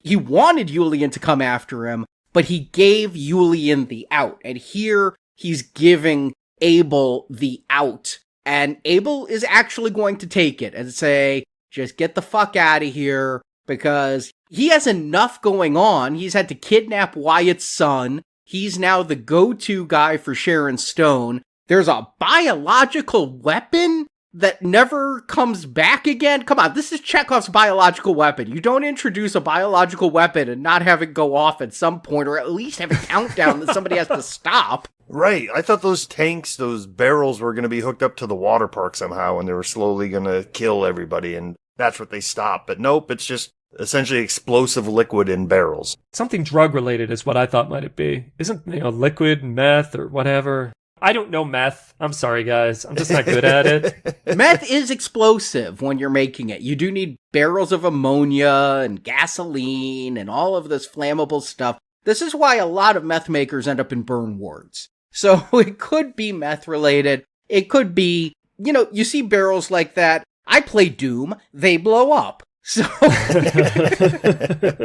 but I like that Hutch is a hero, a good man, because he has a chance now to walk away too. He wanted to walk away. He wanted to de-escalate, but he saw Max tied up. And once again, the director's doing the same trick he did before, where we get this side view of whatever that warehouse is. Hutch drives off, and then just off screen, you hear the tires squeal, and he slammed on the brakes, and then at high speed, it backs up, it lands in middle frame, and then you just stay outside the building as you hear the bullets and the screams. My audience loved this. When you hear the screech of the tires and he's going back, and you knew he was going back anyway because the camera didn't move, my audience loved it. It's great when we get to imagine in our heads the violence. You don't do that for every fight scene. You do it the one time and you give the audience a little treat there. And I thought that was great. He goes back in there. He finds Max. You know what my thinking is that when you're doing an action film, there's only so many ways you can be creative and only so many ways you can film kicks and hits, and you can use slow-mo, which they've done. You can do all these kinds of tricks. So if you're going to have this fight, we've seen so many fights at this point, and we're going to see so many more. Allowing us to imagine some is good, but then we're also going to get Max's POV for the second half of the fight. We cut, and we're in the van, like with an over-the-shoulder shot from Max, and just seeing what Hutch is doing far off. It's almost Hardcore Henry first person, but it's not quite Hardcore Henry, because you see the back of Max's head, and when the guy gets thrown into the windshield and the windshield cracks, I'm like, okay, you've got to have a creative mind to just show us something we haven't seen before in all of these action films. This fight gives us the most creative stuff the director's going to do this whole movie. Totally inventive, and somewhat admittedly by their creative team here, cartoonish. We get Hutch pinned down by a big muscular guy on one of those spinning log cutting wheels that you used to see in cartoons all the time, right? The bad guy would have the damsel in distress tied up and slowly moving down the conveyor belt. I thought it was just a table saw. I mean, it wasn't a huge blade. I didn't think we were in a lumber yard. I like being reminded of those old cartoons, so I like that memory. But yep, Hutch is getting pretty close to that blade before he finally gets himself out of that situation. But yeah, this whole scene is fun. And like you said, Arnie, it's getting creative in the way to show it to us, right? After a while, I can only watch so much John Wick close-up fighting and elbowing guys in the nose type of stuff. This is fun and different. And you know, Hutch finally gets his moment where he's got Max and he's ready to leave. And he fires the Uzi in the air, and the sparks that fall are going to ignite all the money because he's already poured gasoline all over the money. Let me ask you guys, did you get the impression when he fires, you see the sparks fall and he's watching it, the look on his face? I kind of got the impression that Hutch just realized what he did. Like, shit, I didn't intend for this to happen. Do you think, like, he would know those sparks are going to fall? Do you think it was his intention to burn all that money at that moment? Oh, yes. I think maybe the moment was, I didn't de-escalate. I think that's the oh shit of, I escalated, not oh shit, sparks are going to start a fire. He speaks about it a little bit later, and I think it's a character moment that we're starting to learn a little bit more about Hutch, where he's admitting that he really doesn't have control over this. So I think maybe when he's in kick-ass mode, he's not necessarily in there. He's not driving. It's just kind of autopilot for him. So yeah, maybe kick-ass Hutch knew what he was doing, and as soon as the sparks started falling, regular dad Hutch came back and was like, oh boy, this is the situation we find ourselves in now. In either case, he does realize that this is not over. Now that you burned their money, which, hey, if he'd taken that money, he could have used it to pay off his little Russian debt. But now that he's burned that money, he's going to have to deal with Sharon Stone. And we haven't talked about this yet, but he's got to have a conversation with Becca. The tensions are still there, right? Like, we haven't talked much about the relationship, and we kind of hinted at it. She was suspicious of him and saying that he's not going to work on this vacation. She accused him of coming here for work because he had a black bag, but there was actually a bottle of wine in there that he ordered 6 months ago, so it shows that he does care. He is thinking about the relationship. Don't drink stuff you get on eBay. Don't trust food you get on eBay. No, no. But for the most part, Becca and the kids have been relegated. Once he realizes that, you know, this is not going to be the vacation that he was hoping for and trouble's afoot, he sends Becca and the kids off to the lodge where his dad is staying, thinking that that's going to be a safe place for them to hide out while this all goes down. And maybe I've seen too many geezer teaser movies, but when Christopher Lloyd keeps talking about the lodge, I thought this was really going to be something. We're going to find out later that the whole reason Hutch even had a vacation there is because their dad, who we were told was an FBI agent, but he was doing some kind of mission in Plummerville back, I guess that would be the 70s or the 80s when Hutch was a kid. And so if Christopher Lloyd is so anxious to go to the lodge, have you guys seen the movie VFW? Yep. In fact, I just watched it yesterday. It was streaming. It's just a bunch of old dudes who are at the VFW and they get attacked, assault on precinct 13 like, but because they're all war veterans, they can kick some ass. And so I was thinking, when we get to Christopher Lloyd at the lodge, we might find him with a whole bunch of old mercs. That would be cool. Yeah, I mean, it'd be a little too many characters for this movie, but that's cool. I like that. Old hunting buddies, right? Yeah, they could do a flashback episode for that movie. But instead, it seems like absolutely nobody is at the lodge except for Christopher Lloyd. And so, yeah, they get to hide Max there along with Wyatt and daughter who matters so little I don't remember her name. Sammy, right? Yeah, Sammy.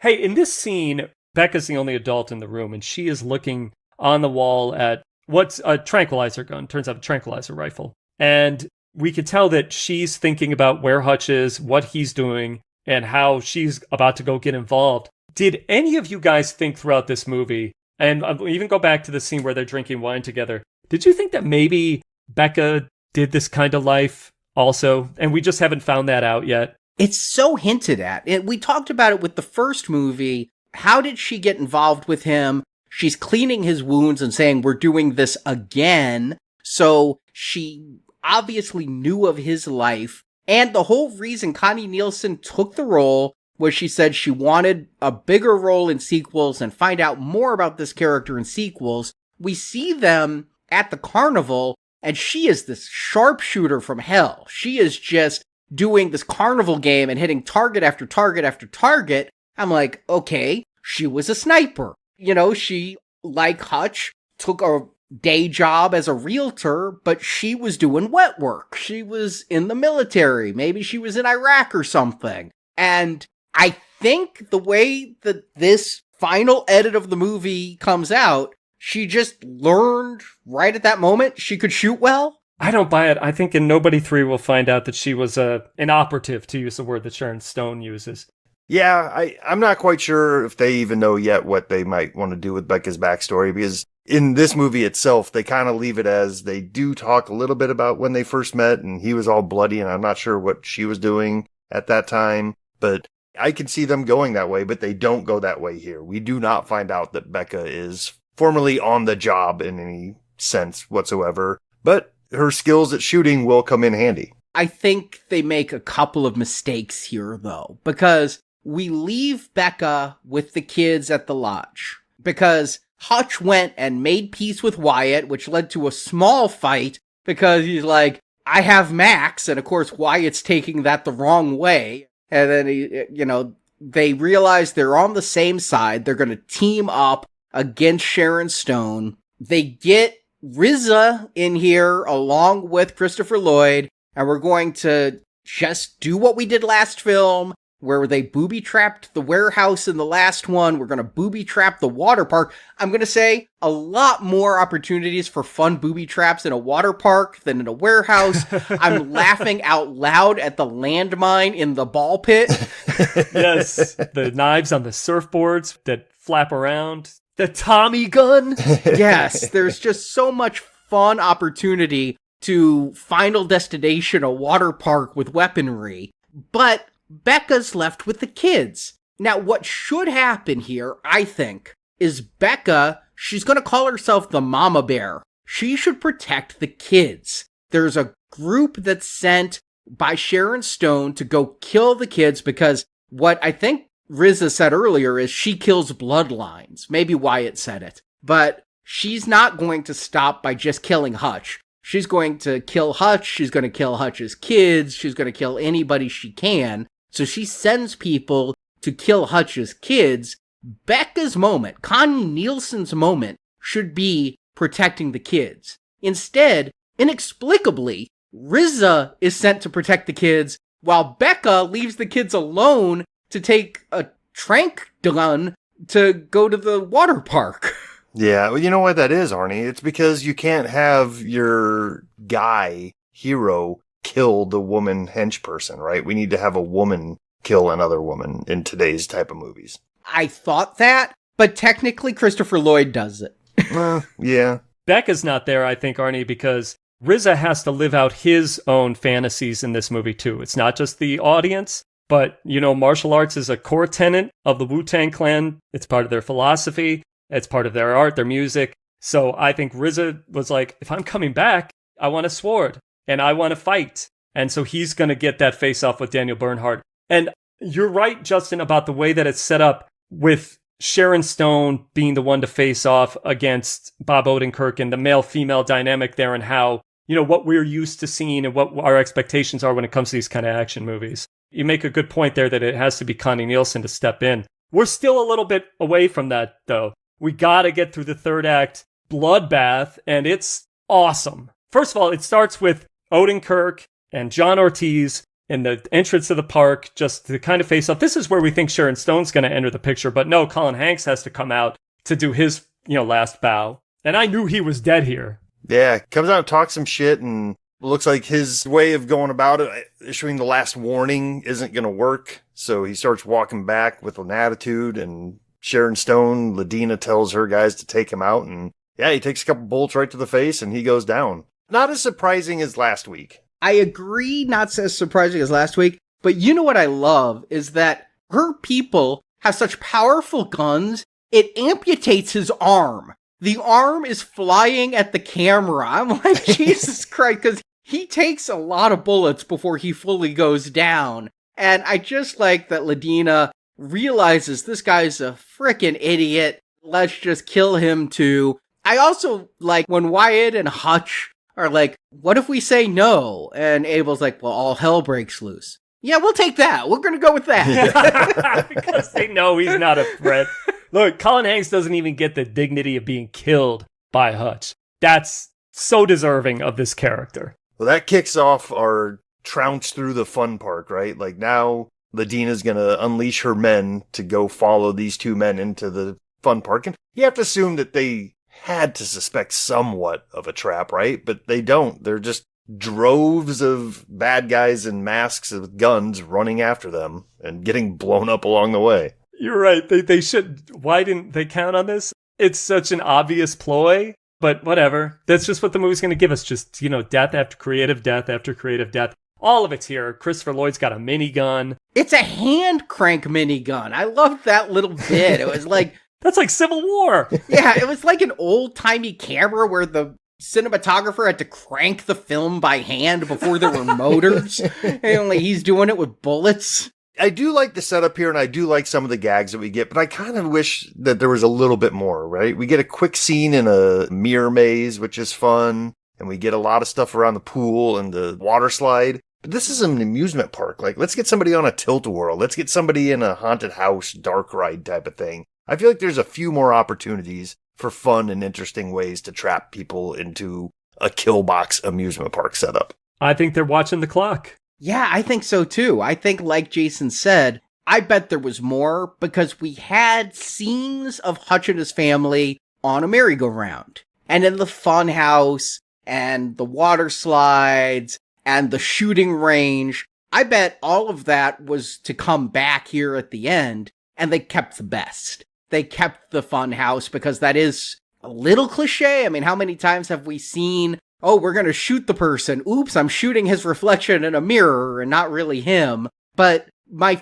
favorite kill of the whole movie is when Hutch is going up the stairs to the water slide and then jumps on the water slide and the guy jumps after to go after him. And Hutch gets off early and the spikes come up. And instead of seeing the guy impaled on the spikes, we cut to the water coming off the water slide, and it's just water, and then it's just blood. I loved that. Just gallons and gallons of blood. It was awesome.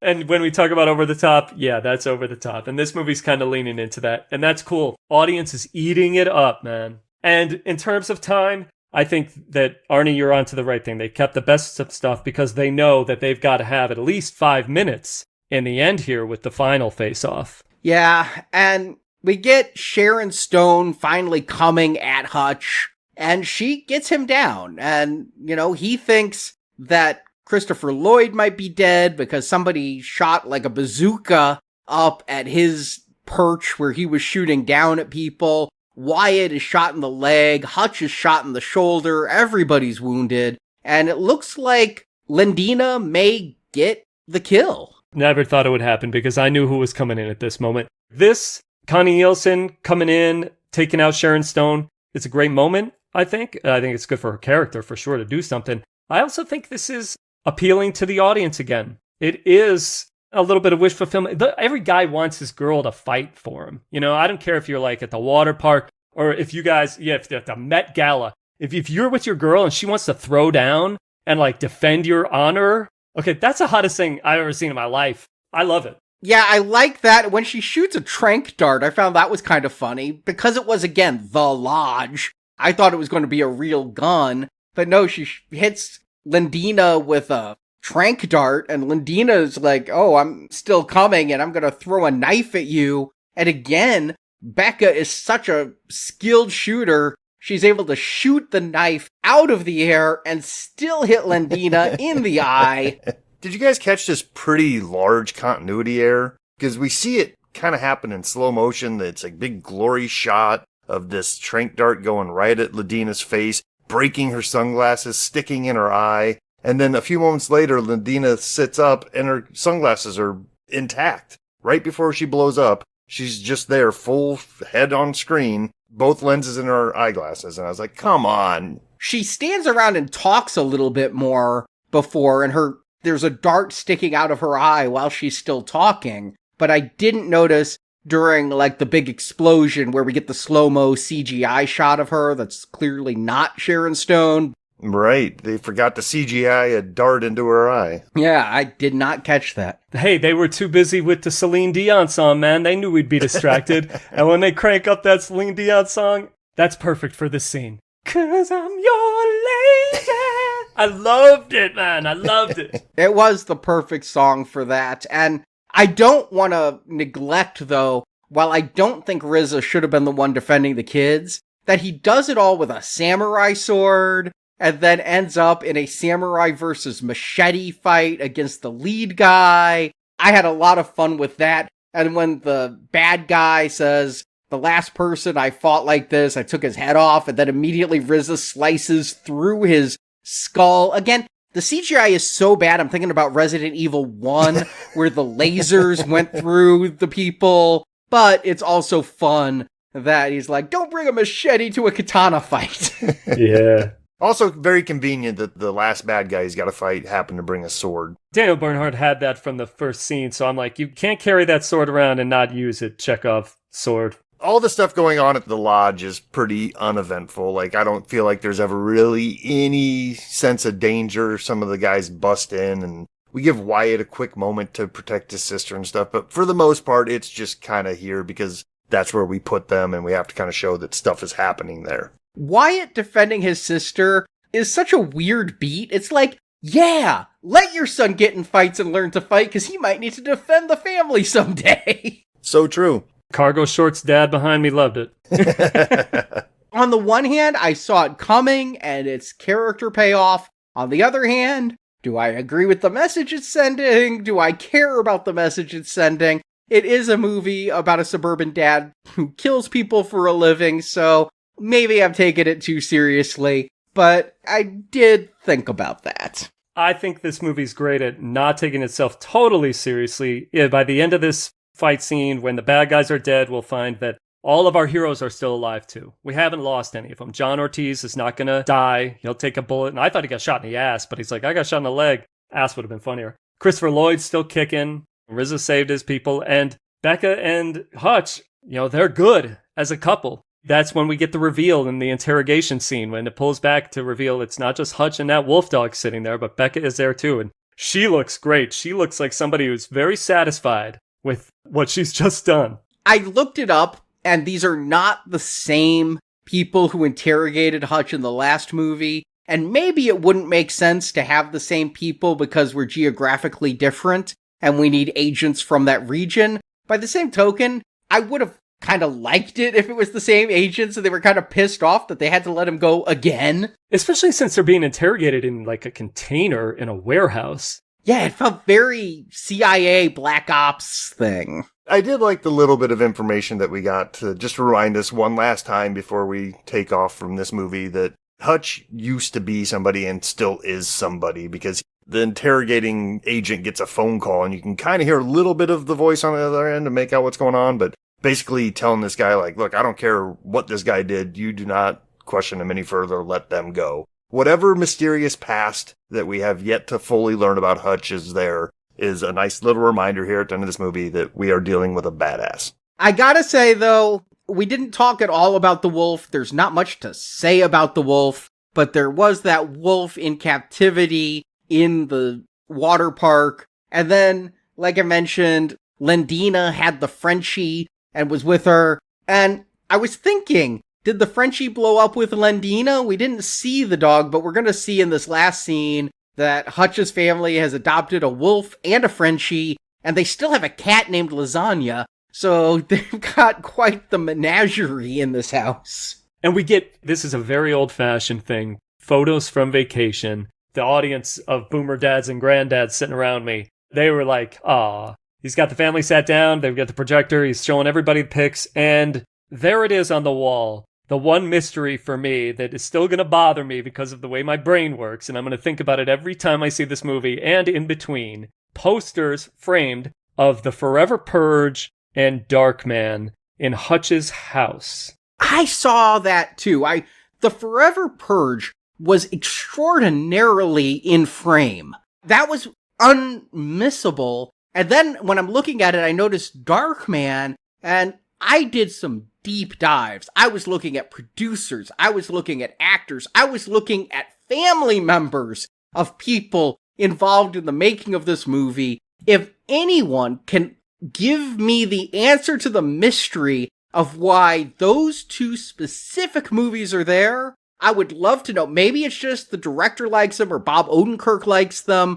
But other than they're all Universal Pictures movies, so you got the clearances down okay, I don't know. That does not seem like the kind of movie Hutch would watch. Yeah, if they were there to inform us a little bit more about who Hutch is through his preferences for movies and music and stuff like that, which we've kind of drawn from these movies, yeah, you would expect them to be some old Western movies or some old 80s movies, even canon films like you talked about before, Arnie. But what are these two movie posters trying to tell us, if anything? I also was confused that they're watching a slideshow. During the movie, the one thing Sammy did was take a lot of photos, but the camera was so small. I'm like, that has to be a digital camera. And we did see Christopher Lloyd teaching her how to use it, but I never saw her changing film. I don't even know where the hell you get slides developed these days. You probably have to mail that shit off. So on the one hand, it was nostalgic because my family, my dad was a slide guy. I don't know why I like Prince, but my dad was a slide guy. And after every freaking trip, and he took 2 international trips a year, after every one, we would be forced to be like, yeah, Kremlin, very cool. I never saw pictures of a Kremlin before. It's something that the audience can relate to. And I think that they have found their audience for sure with this movie. Except nobody went, so they didn't find their audience. Well, they went for an older audience. I don't know. You get a $10 million opening this weekend. I think that it's okay. Any expectation to open at 20 is just lunacy. And then after you saw what Weapons did last weekend, you knew that it was going to continue to dominate the second weekend. It'll probably do well internationally, too. This isn't a dialogue-heavy movie, and there's nothing that would make it not play in China. So no matter where it goes, you can understand, much like I understood this director's previous film, even though I'm not Indonesian, anybody can understand a dad protecting his family and getting revenge for his daughter. So it may do okay. So Jason, Justin, do you recommend Nobody 2? Why can't they do Nobody 2 Hutch's Boogaloo? I mean, come on, something! Jason. Sometimes a movie's entire job is just to be a tight, well-paced piece of entertainment. And Nobody 2 just nails it. We have a brisk 89-minute actioner. It's built for maximum popcorn enjoyment. Quick setup, great set pieces, really good set pieces, and characters that you're rooting for. And even more than the last one, I feel the sequel really hitting that dad core demographic right where they itch. You know, I could feel it coming off the guy next to me. The cargo shorts crowd, the CBS procedural crowd, they will love this movie. It is pure wish fulfillment for a certain demographic, and it works because Odenkirk, no matter how many times he throws some dude a beating, he still comes off like this middle-aged everyman, still could be your neighbor. Comfort food was a phrase we used in a last review, and I think that's even more applicable here. The movie's got style. We talked about that. Inventive action. That equals fun. On top of that, it's got fun characters. Sharon Stone just goes full ham. Colin Hanks and that haircut. All the returning cast, everybody here delivers, and Odenkirk is still the anchor. He still understands the assignment, and he delivers. I have joked throughout the whole movie that it's episodic, and I don't mean that to be disparaging. It's in a good way for me. It doesn't pretend to be anything more than it is. We've talked about it. If it has legs at the box office, it's going to be because of the demo. It'll be because there's nothing coming out between now and Conjuring. I think the movie will dominate on streaming. And it is a recommend from me. These filmmakers knew what worked before. They doubled down here. The result you get is a movie that just keeps you smiling. So crank up the spiral staircase, throw grandpa in the back of a minivan, and go have a good time with the family. That's a recommend. Justin. So with this being a sequel, and as we've talked about over the last 2 reviews, a sequel that really takes a lot of cues from 80s movies, I really started to think, what is this reminding me of? What does this sequel feel like to me? And I went over a lot of them, and I went through some horror franchises and stuff,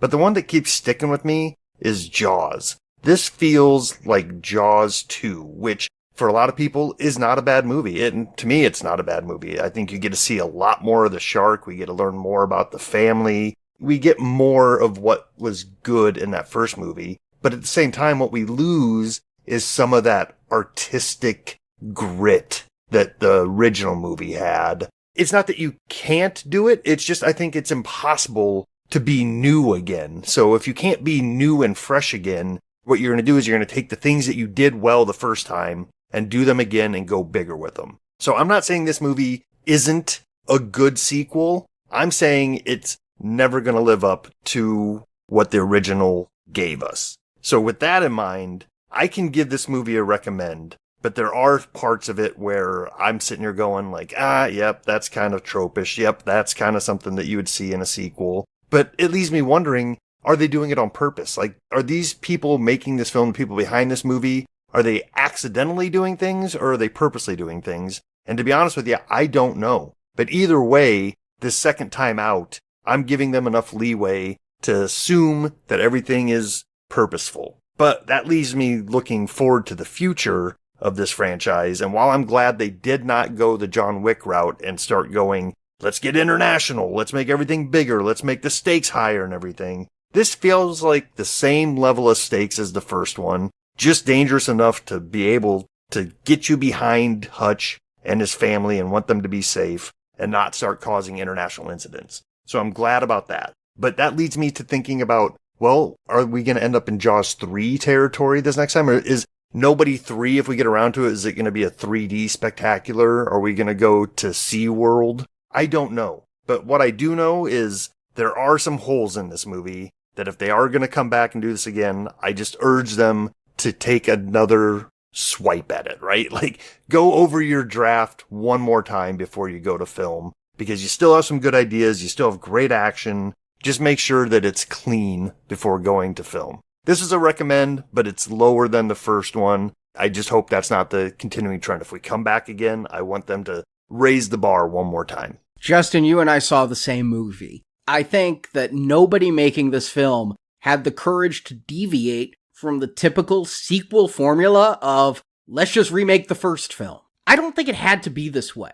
I think we saw Hutch grow as a person and become self-actualized in that film. And so you really could have taken a sequel and still had a fun action film, but still explored more of Hutch or more of his wife and given us more. But instead of building on Hutch's emotional arc from part 1, this movie just has the exact same beats. Hutch is disconnected from his family, again. Hutch's family is threatened, again. Hutch pisses off a crime boss, again. Hutch teams up with his dad and brother for a booby-trapped Home Alone final battle, again. So that's disappointing. The first Nobody was special to me. Not just great action, but special to me. I said it in my summation. What separates a good action movie from a great action movie is the beats between the action. And that first Nobody movie worked because we saw Hutch rediscover himself. He went from the numb, spreadsheet-working office drone to a man reclaiming his purpose, even if that purpose was murdering bad guys with style. He had a clear arc. In Nobody 2, I'm not sure he has any character growth at all. He starts out a little burned out for killing people and ends up rejuvenated, but I don't think he's changed or grown. There's no journey. It's just a vacation. And if we're not exploring Hutch, what about his family? Like we said, in the first film, we were left with questions about Becca. How did she fall for this guy? What does she really know about his past? The first film hinted she knew more than she let on, and here we get more marital tension like we had in the first one. And then halfway through the movie, she's a world-class sniper with no training, no backstory, no setup. She's just awesome now. And it's lazy writing and hollow character work. So the bottom line is, this is a worse script and a worse movie than the original. But that doesn't mean it's a bad movie. Because what separates a good action movie from a great action movie is the characters. What separates a okay action movie from a bad action movie is the action. And I think the action here is still great. I actually think a lot of the fights are better than the ones in the original. I think the fights are more brutal. I think they're inventive and fun. I think the camera work gets creative, like the fight we talked about over Max's shoulder, but never feels so gimmicky it feels tiresome. And Hutch may not evolve, but by risking everything to save a kid who attacked his son, he becomes somebody who I can really root for as having a strong moral center, even if it's not a character arc. And I liked the red herring that Wyatt was a bad guy, only to find out he was very much like Hutch, having to pay off a debt. I like Sharon Stone. Again, she's not in it enough, but when she's on screen, I think she's gloriously unhinged. That weird dance she does, and then the doting on her Frenchie while ordering murders. She let loose, and I am here for it. So I think nobody is going to call this sequel an improvement over the original, but I think everybody who likes these types of action films will find stuff to enjoy here. It's a middle-of-the-road recommend.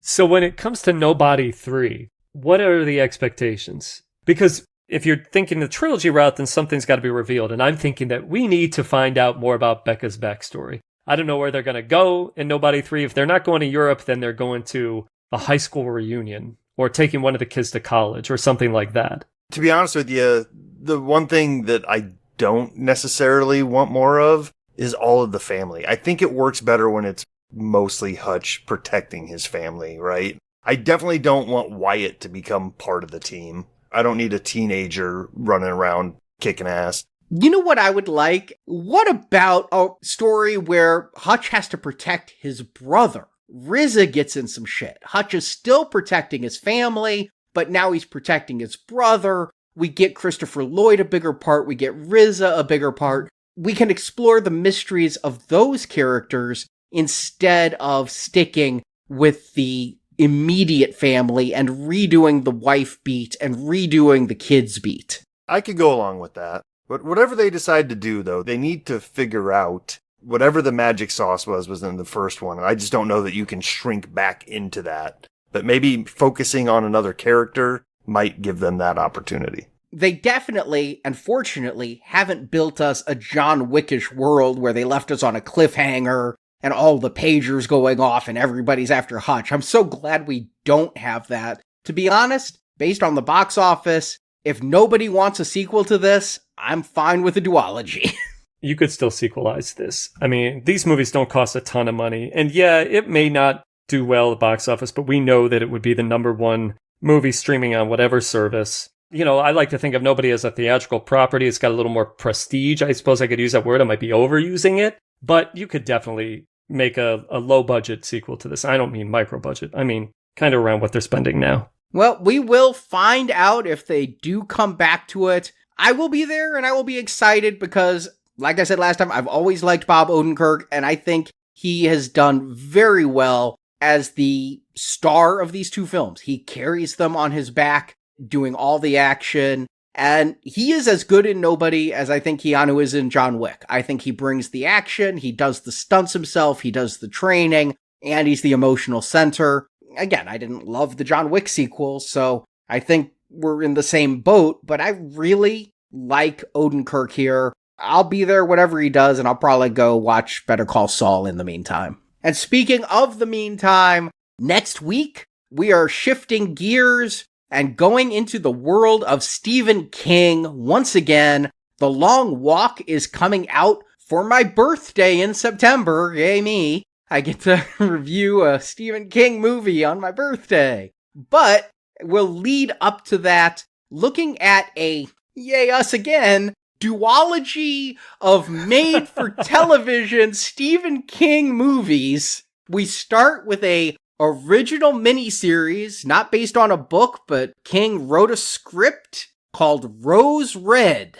It stars Nancy Travis and also has in it Melanie Linsky, who is a pretty acclaimed actress, and character actor Kevin Teague. So we've got that coming up next week. It has an interesting backstory. It started as a Steven Spielberg project and ended as an ABC miniseries.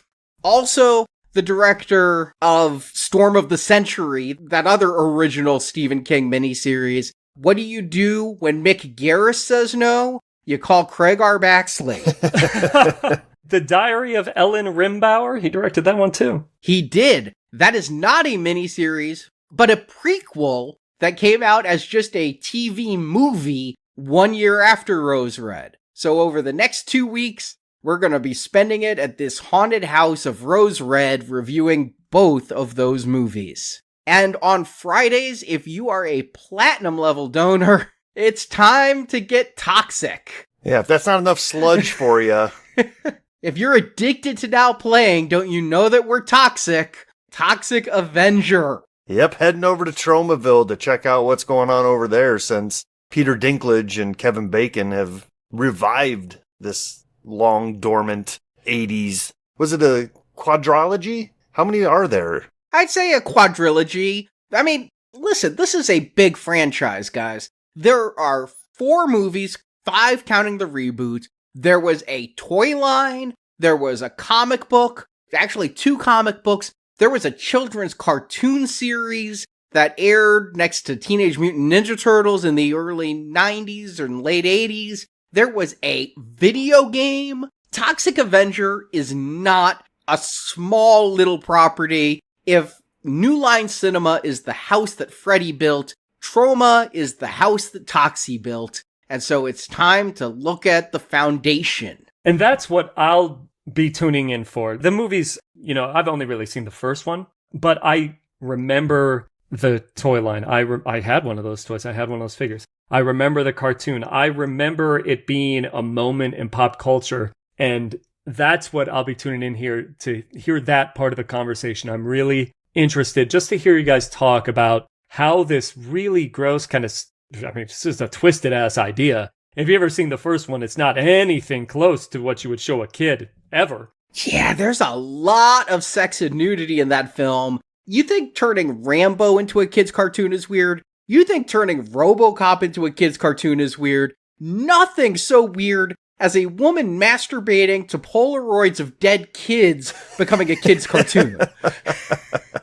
Oh boy. We are in for it with Toxie, I guess. So Stuart, Justin, and I will be spending 5 weeks in Tromaville starting Friday for platinum donors who either donate $35 to us directly via PayPal or are at the $50 level on Patreon and Podbean, which also gets you those over 100 other exclusive bonus reviews like the Inside Out duology and so many others. You can find all the details at nowplayingpodcast.com/donate. And let's give some shout outs to some patrons who have been supporting us these past few weeks. Yeah, big thank yous coming. Big thank yous to Kyle Dillard, to Mark Moskiki, to Mohiba Kamraj, and I hope I said your name right, Robert Redden, Eileen Rivera, Azana Reed, thank you, my man Neil McCahey, Garrett Collins, Tim Tracy, Mark W., A.T. White, thank you very much for supporting us. Nath Williams, thank you. Lucas Dosher, thank you very much. Hey, we also have Lee Addison, Laces Out Dan, Lee Drag, Jeff Gannon, Carl Grasso, Jeffrey Gaudreau, Martin D. Hibbets, Stephen Bell, Gila Torre Yates, A. Nick Hosack, and Jeremy Mills. And I want to give a thanks and a shout out to Sean O'Keefe, Michael Windsor, Joe Black, Chris Hargrave, Lucy Rodriguez, thank you all so much, Gerard Lavelle, Timothy Graham, Simon Brennan, Alejandro Avila, and Dale Winters. You guys all rock so much. Thank you. And give it up for Tom Ward, for Sean Burgess, for Julian Lewis, Wajid Bader, Donna Andres, Darker Hue Studios, thank you. Jeremy Smith, thank you very much. Kent Lyons, Andrew Doran, Andy Craig, Josette C., thank you. And then also shout-outs to Slug, who joined us on the listener call recently. Thank you so much for that. Trevor Harrison, Jeff Wade, Zach G., Neich, Grand Canyon, Allison, Maddie B., Fisher JA12, Scott T. Ward 1971. Yeah, and we also can't forget about Seamus Finlayson, Hey You, Kiefer 51, Cokes J, Rudex, Chris Cross, T. Costa 2176, J. Clark Fisher, S.G. Harsh, Dimitri from Belgium, and of course, the ubiquitous Now Playing fan. Thanks to you all so much. We could not do this show without donors and patrons. We have no ads. We are so happy we have no ads. I've recently listened to a podcast as research for Now Playing. I won't call it out by name, but dear God, the fucking ads! Needless to say, Arnie is now getting Blue Apron subscriptions. Were they read by the hosts, Arnie, or were they inserted? They were not, but it was over 3 minutes before the show started.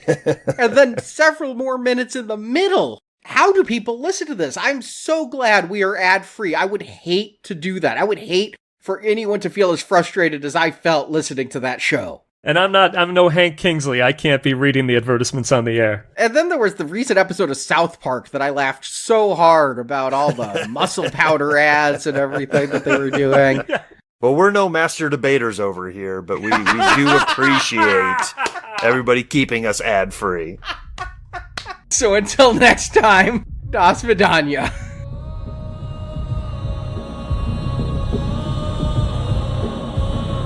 You were told to leave. So what are you still doing in town, old man? Here with my family, making memories. He's making memories, huh? Thank you for listening to this Now Playing Podcast movie review. It was really obsessive. Glorious. We hope you enjoyed the show. It was good. It was better than I expected. Help us spread the word about this show by leaving a 5-star review on Stitcher, Podbean, iTunes, or your podcast store of choice. You had my back. I'm proud of you. Want more reviews like this one? In the archives section of NowPlayingPodcast.com, you'll find more than 1,000 in-depth movie reviews from our panel of hosts. You guys having fun at the convention? On our site, you can hear reviews for every installment in the world's biggest film franchises, including the Marvel Cinematic Universe, Spider-Man, Batman, X-Men, James Bond, Middle-earth, Jurassic Park, Fast and Furious, Star Wars, and Transformers. Come on, kids. It can be an adventure. And come back to NowPlayingPodcast.com next Tuesday for another all-new movie review podcast. Come back. You'll deal with us then. Support from listeners like you keeps Now Playing Podcast on the air. What if we say no? All hell breaks loose. You can donate directly by tapping the support button at NowPlayingPodcast.com. Oh, I'd love that. But, can we afford it? I guess the real question is, can we afford not to? And you can join our crowdfunding campaign for early access to new episodes, exclusive reviews, and bonus reviews available for a one-time contribution. Come on, you gotta give me something. Need more Now Playing? Subscribe to our In Focus weekly newsletter for exclusive digital download giveaways, celebrity interviews, behind-the-scenes insights, and more. Sign up through the subscribe page on our website and get it delivered to your inbox every Friday. They say God doesn't close one door without opening another. Please, God, open that door. You can also compare notes with us on Letterboxd. Go to letterboxd.com/nowplaying to see what our hosts are watching when we're not recording podcasts. That's a whole other level of recklessness, man. I gotta do what I gotta do. And follow Now Playing on Facebook, Twitter, Instagram, and our YouTube channel. I am just so happy to be all together. Now Playing Podcast is produced by Arnie Carvalho. I've come to terms with the fact that you don't have an average job, but we haven't seen you in months. Associate produced by Jason Latham. See, I've been pushed around for long enough. So from now on, I'm the fucking man. Now Playing is edited by Santiago and Arnie. I just want a break. Now Playing credits read by Brock. Hey, use your words. The opinions expressed in this podcast are those of the individual hosts and may not reflect the views of Venganza Media Incorporated. What I don't like is people who try to fuck up my peace of mind. Venganza Media Incorporated is not affiliated with, and this podcast has not been prepared, approved, or licensed by any entity that created the film analyzed herein. There's no need for this. This is all a big misunderstanding. All movie clips and music included in this podcast are the intellectual property of their respective copyright holders. They are included here for the purpose of review and no infringement is intended. Well, hold on a minute. I get a say in this. No, you don't. Now Playing Podcast is an exclusive trademark of and may not be used without the express written permission of Venganza Media Incorporated. There are other ways to handle things. Now Playing is a Venganza Media production, copyright 2025. And no part of this show may be reproduced, repurposed, or redistributed without the written permission of Venganza Media Incorporated. All rights reserved. I owe you everything. My life before you was, well, you know. Thanks for letting me pretend I was someone else. If you give me another chance, I'll try to get it right this time. I love you.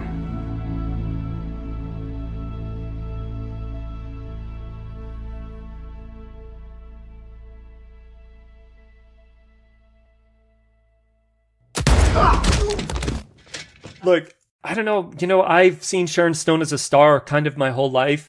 Even when I was a kid, and the littlest, my earliest memory, by the way, of Sharon Stone is her taking her top off in Irreconcilable Differences.